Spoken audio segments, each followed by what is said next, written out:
Shaw's new angled tap profile. A copy of the complete installation instructions is included in each carton. The installation site must be clean, dry, flat within 3/16 of an inch and 10 feet, climate controlled, indoor and residential. The temperature must be maintained between 64 and 86 degrees Fahrenheit, with the humidity between 35 and 75%. This is a floating floor installation. Therefore, an expansion gap of 3/8 of an inch must be maintained around the perimeter in all fixed objects.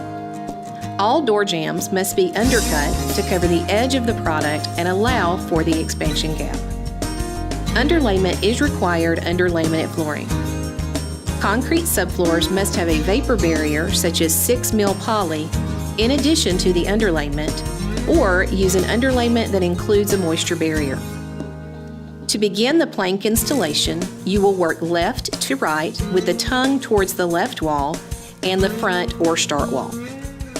Cut both tongues off the first board and the length tongue off all the planks in the first row. This will allow easier placement of spacers and a smaller gap to cover with quarter round when finished. Install the first 2 rows at the same time to ensure the installation starts square and stays square. Use 3/8 inch spacers at both walls. Place the ends of the boards very close together and engage them by tapping with a hammer and tapping block.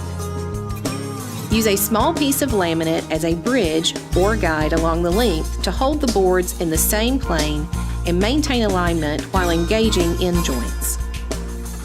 Insert the bridge into the length groove on both pieces and drop it in place. This will effectively allow the end joints to be locked without damage to the edges. Tap the block squarely, do not overstrike.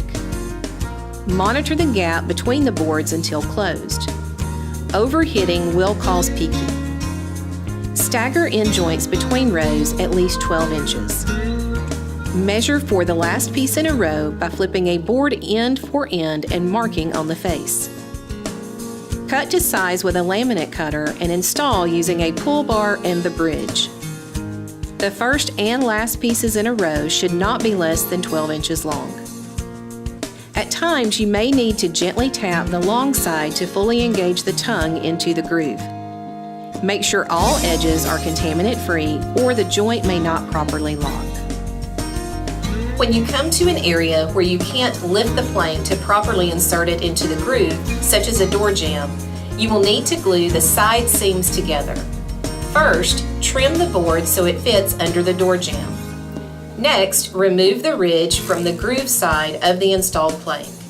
Dry fit the trimmed piece. Apply tongue and groove adhesive to the shaved groove.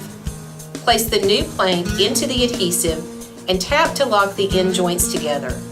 Place blue painter's tape across the seam to hold the planks together while the glue completely dries, overnight if possible. The last row should never be less than 2.5 inches wide. You will need a pry bar and/or pull bar to install the last row. Quarter round or wall base should be nailed into the wall to cover the expansion gaps. Do not nail into the floor or the install cannot float. T-molding must be used anytime the length of an area is more than 40 feet or the width is more than 25 feet. Also, any doorway less than 6 feet wide must use a T. Remember the 3 keys to a successful installation. Maintain an expansion gap around the perimeter in all fixed objects. Use a bridge or guide to maintain alignment and squareness when engaging end joints. Watch until the end joints close when tapping. Tapping too hard or striking unevenly can cause installation-related damage.